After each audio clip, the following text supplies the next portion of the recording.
Celebrate करते हैं। और मैं चाहूंगी कि दादाजी का आशीर्वाद हम सभी लोगों पे ऐसे ही बना रहे और इनकी आयु और भी ज्यादा लंबी हो। तो आइए चलिए इसी उपलक्ष्य में बर्थडे को हम लोग सेलिब्रेट करेंगे केक कटिंग के साथ। तो इसको करने से पहले एक छोटा सा काउंटडाउन है, ठीक है? छोटा सा काउंटडाउन करेंगे, ठीक है? 10 से 1 तक का काउंटडाउन। मैं बोलूंगी 10, आप लोग क्या बोलना है? 9, ठीक है? 9 मैं बोलूंगी, 8 आप सभी लोगों को बोलना है, 7 ऐसे करके 1 तक का काउंटडाउन होगा, फिर दादाजी केक काटेंगे। रेडी? शोर मचाओ थोड़ा यार। ओके, सो 10 9 नहीं है, 10 8 6 4 2 1 और यहाँ सेलिब्रेट करते हैं। Happy birthday to you, happy birthday to you, happy birthday dear चाचा जी, हैप्पी बर्थडे टू यू। कि बार बार दिन ये, थोड़ा सा साइड हो जाइए, उधर से यूट्यूब वाले भाई लोग भी हैं, आगे से जो लोग हैं थोड़ा थोड़ा साइड होकर के।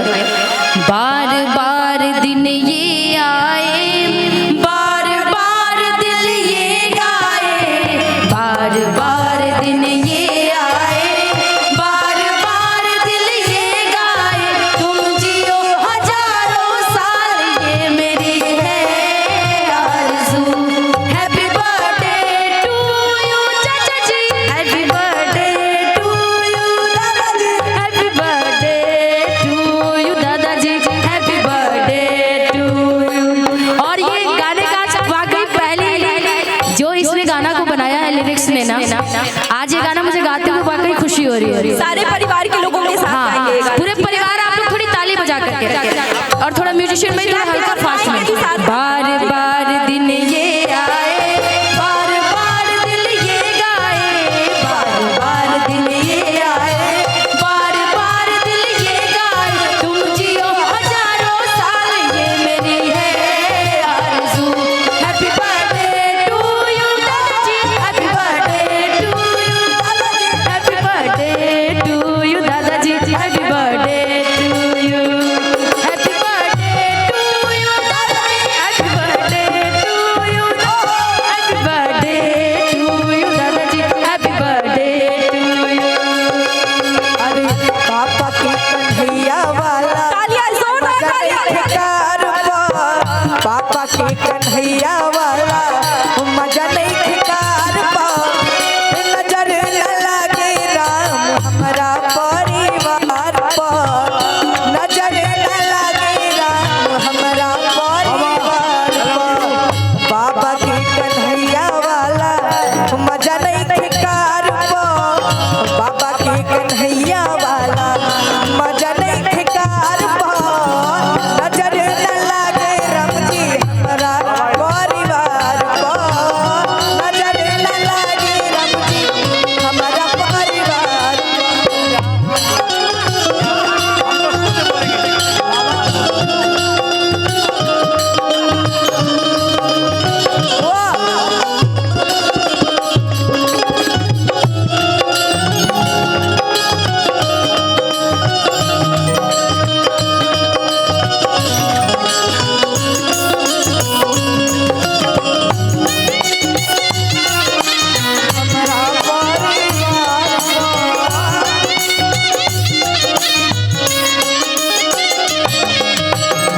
और परिवार खाते बस हम यही। और ये पूरा परिवार एक बड़ा ही प्यारा सा लाइन अपने दादाजी के लिए। बाबा लव यू।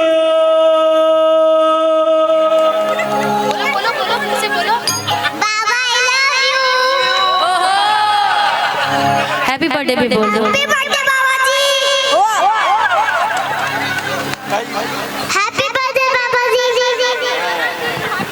और प्यारे प्यारे हमें लगता है कि ये परपोता होंगे सब ना, परपोता लगेंगे।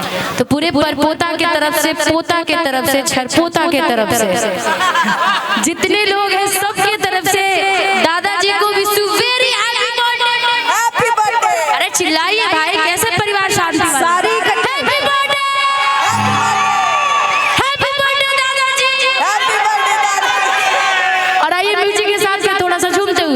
कि राजा जी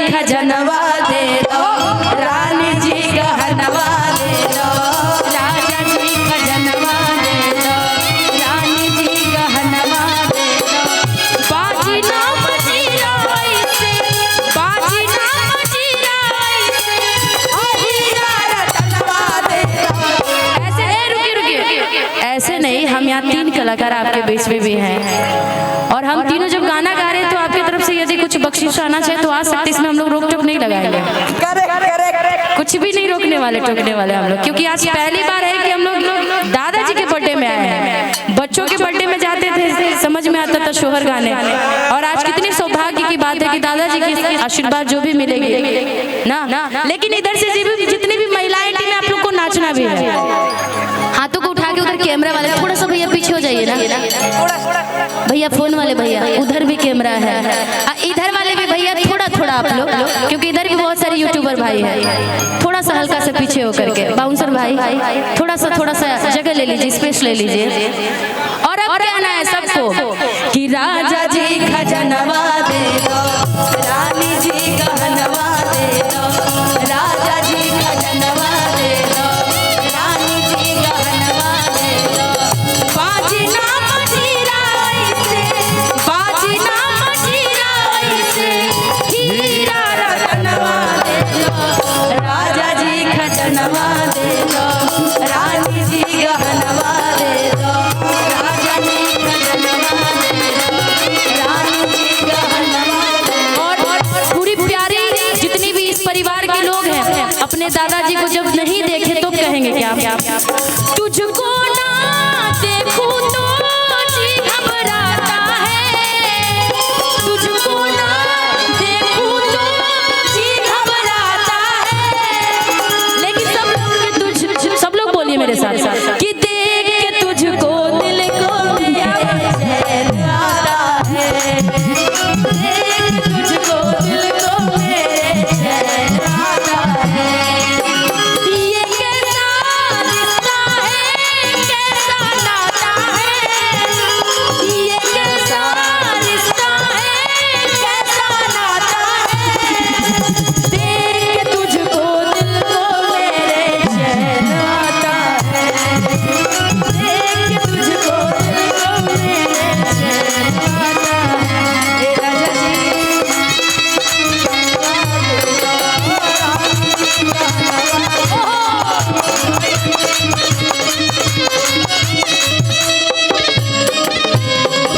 हल्का हंसुली कारा छारा, बाजू बंद झुमका डाला, हल्का हंसुली कारा छारा, बाजू बंद झुमका डाला। और इतनी बड़ी परिवार है, तभी तो मनोज जी ने इतना प्यार से हम सभी कलाकार को बुलाया है। रितेश पांडे जी को, जिनको बुलाने के लिए 5-5 लाख रुपया लगाना पड़ता है, और एक प्यार से, एक बुलाहट से आज इस परिवार में हम लोग उपस्थित है। रितेश पांडे जी उपस्थित, एक बार जोरदार तालियां बजा करके।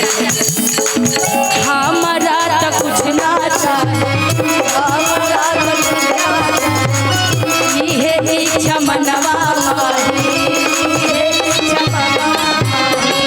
हमारा तो कुछ ना चाहिए, ये इच्छा मनवा हमारी,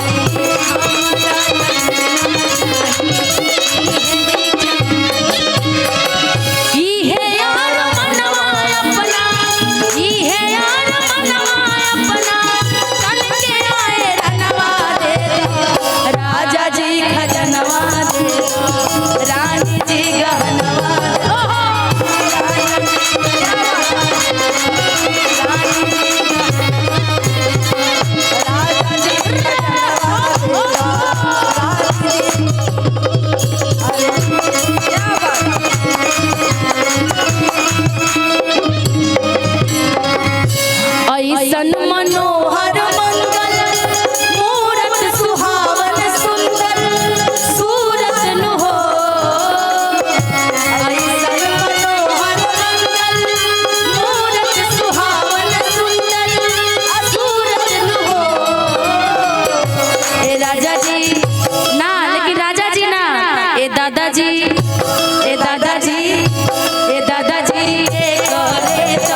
दीना सुहावना रतिया लुभावना हो।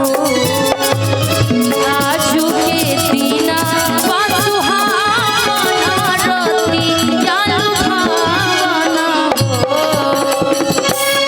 ललना दिया के जन्म में हो लावा हो लावा बड़ी सुंदर। दीदिया ना ललना दादाजी के भइले जनमवा जनमवा बड़ी सुंदर। ललना दादाजी के भइले जनमवा जनमवा बड़ी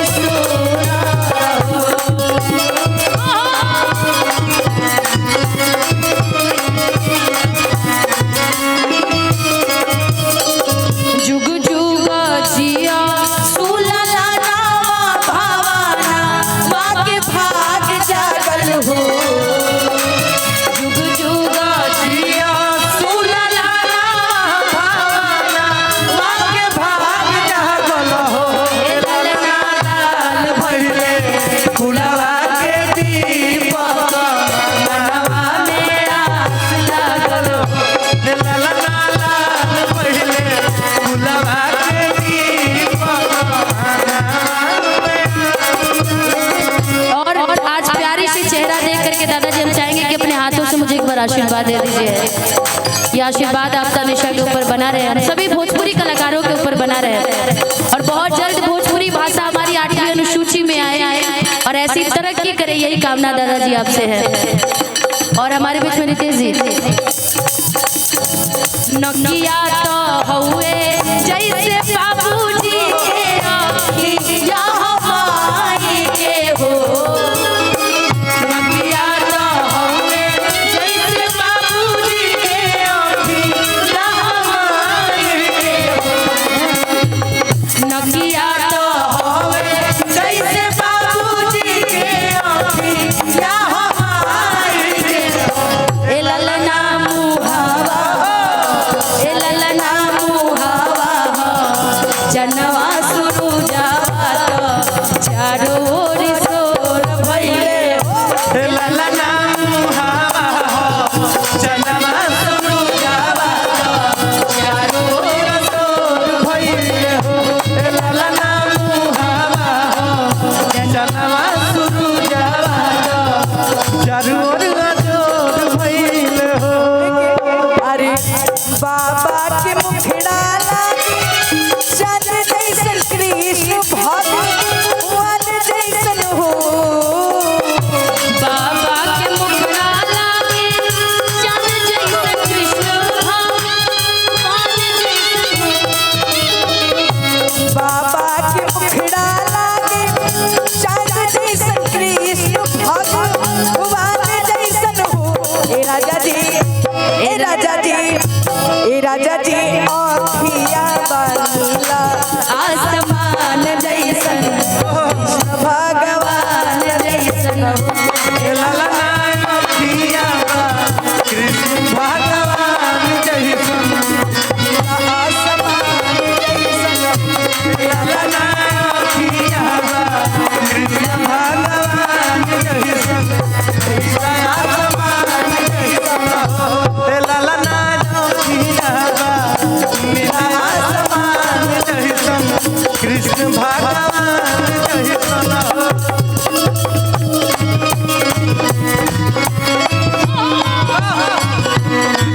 और पूरा पूरा परिवार अपने दादाजी के लिए कहेंगे क्या हमरे खातिर तोहरा के दुनिया जय हो। ले बारे हमरे खातिर तोहरा के दुनिया में डोले बारे। और सब लोग एक साथ गाइए कि भगवान बड़ी फुर्सत से तोहरा के बनौले बारे।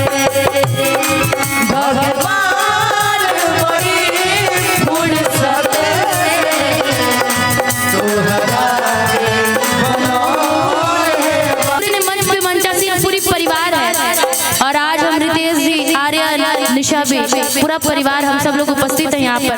तो हम सब की उम्र लगे और दादा कुछ साल और जिए, यही कामना है। हम जा हमरो जा हमरो तोहरो के लाग जाए, जा हमरो तोहरो के लाग जाए। हौसला तबाग हमर जाग जाए, क्योंकि कहा जाता है कि घर में जब बीमार भी हो ना और गार्जियन जब तक रहते हैं घर में तो वो घर खुशहाल रहता है। और आपके घर में ऐसे गार्जियन है जो चलते फिरते आप सबके बीच में इतना प्यारे दादाजी का आशीर्वाद, आप लोग वाकई बहुत सौभाग्यशाली हैं। एक बार जोरदार ताली अपने दादाजी के लिए। हौसला तबाग हमर जाग जाए, हौसला तबाग हमर जाग जाए, जा हमरो जा हमरो रउओ के लाग जाए, जा हमरो रउओ के लाग जाए, जा हमरो रउओ के लाग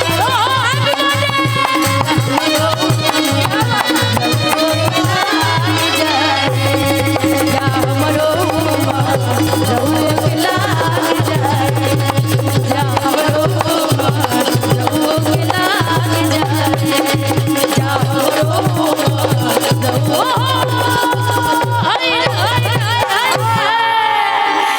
कि जाए हमरो मन कि हम सबके उमर आ दादाजी के लाग जाए। फिर से बहुत सारी शुभकामनाएं।